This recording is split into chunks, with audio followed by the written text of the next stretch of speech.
Hello.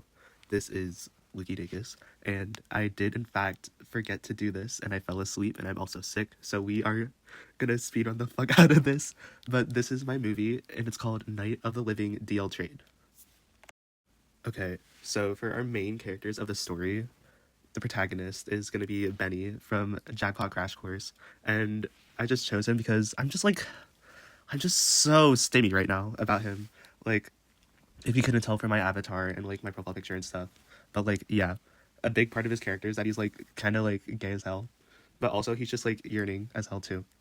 And then the second character we're bringing in is Narsha from the Brown Eyed Girls, and she has like a lot of plot relevance within the Lucky Dacus verse. So if you don't know the context, I'd recommend watching my Charlie Kirk video because that's where she really discovered her powers in Etsy witchism, like exactly. And in this story, she's actually like learning to get her master's degree, which we fucking love because it allows her to explore new powers within her Etsy witchism. We're smart as hell. And then we're gonna unveil the mystery deal trade Frankenstein, and that's gonna be a character too. So like, yeah. So our story starts off at like a lit as fuck party, and like Benny is like trying to like pull like trade. So he like does this crazy ass stunt where he like, okay, so you're gonna have to walk with me here. He does like a backflip on a motorcycle through a ring of fire while doing 6'7" and speaking in the Michaela Noguera voice about Santorini, Greece. And the concept of that is really funny, except he fails in front of everyone, and his trade, who was actually like his ex that he was trying to get back, like redumps him. Like the trade like declares that they'll never be together again, and that's just like really embarrassing. And then we get this montage of him like sulking around, like eating like tubs of ice cream, like watching like, I don't know, a sad show that only Trevi would know. And it really is just sad because we find out that this is actually X number 67, and it's just like he'll never like find someone stable, and we're really holding space for that. However, Narsha goes up to him and is like, "What is he talking about?" And then he's like, "Well, I'll never find someone to love." And she's like, "What is he talking about?" Like as he's like eating the good AF tub of ice cream, like this healing AF tub of ice cream. And so she's like, "What is he talking about?" And like puts some sense into him, like, "What is he talking about?" So Narsha agrees to help him find someone new, find the perfect trade, find the perfect DL man trade.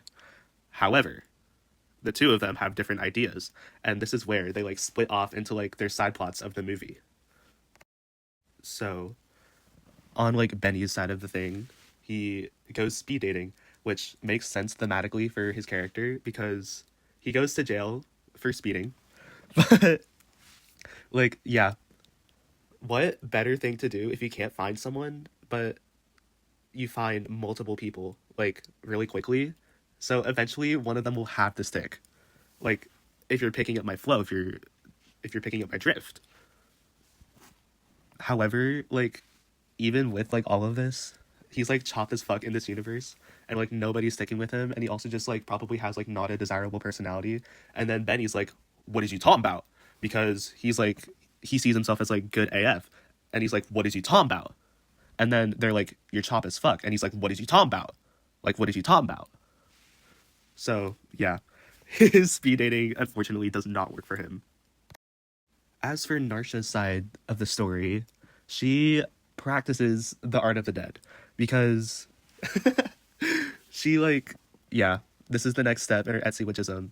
So she's like kind of following Benny as he goes on these like speed dates, and she's taking note of like all the guys that are like DL trade and that Benny likes. So she like murders them. She's like, "What is he talking about?" And then they're like, "Who the fuck are you? Why do you have a knife?" And she's like, "Get ended." Like exactly. So she eventually like builds up this like kind of insane body count, and she uses her Necronomicon probably to like bring them back to life and like sew them back together. She's like Elikanamanamana ata ata ata namanamanamanamana ata ata ata, and she like basically like Frankenstein's a boyfriend for him. Like exactly. Like this is where Oh, they mentioned the title of the story exactly. However, this does lead to like a minor police duo. This is like a very minor subplot where like how in every like movie there will be like the police duo that's like goofy and like serious that'll like slowly follow the trail of breadcrumbs that the main characters lead. And that's also happening in the story, and I forgot to mention them because I came up with them just now. So yeah. So she's slowly getting followed while she's like El Kanama Ata, what is you talking about? Like who was you talking about on Frankenstein? And then all of their plots finally lead up to the climax where Benny finally decides to check on the surprise that Narsha has in store for him. And funnily enough, he like walks in the middle of Narsha Elkanamenatan Atan Atan Atan Naman, and the creation is like it's like actually abysmal. Like this is chopped, this is scary, this is like I'm holding space and I'm creating a safe space for queer voices because this is not a safe space for queer voices.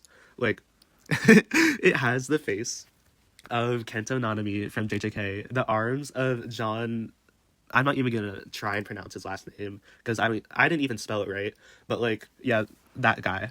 The torso of that dude from Ace Attorney, and then the legs of a centipede, which is kind of like an out of left field pick because it implies that Benny went on a date with a centipede and also that the legs were the most desirable part of the centipede, which it is like their defining trait as I have 100 legs, but it's just very interesting how we can all like have our differences and share our like interests and likes.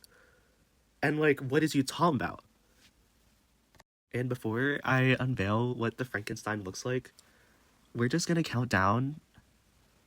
We're gonna count down um like that one Kia with her hair. So Frankenstein reveal in 3, 2, 1.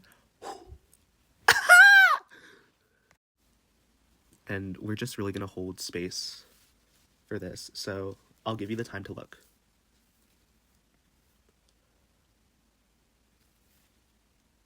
What is he talking? Okay, to no one's surprise, the Franken DL trade goes fucking cuckoo crazy banana. What are you talking about?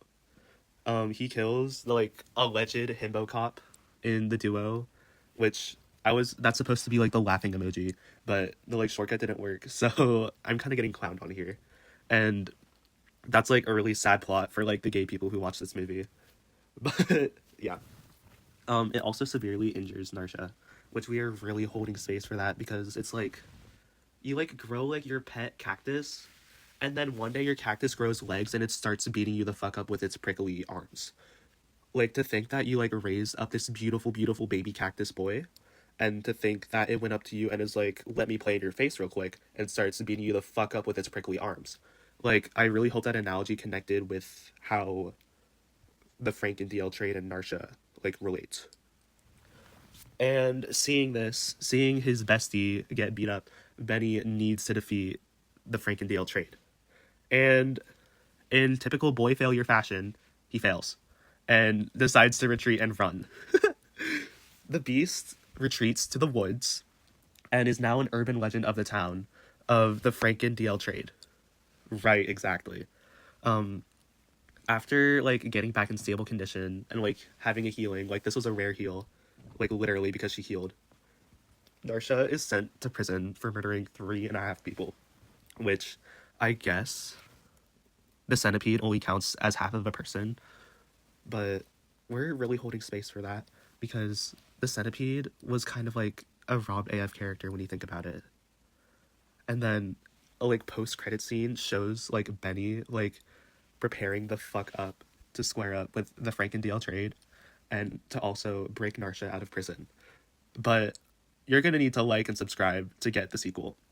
So anyways, this was my story, and as of recording this, it is 8 minutes before the deadline, and we're just really holding space for that. So I hope you liked. Bye.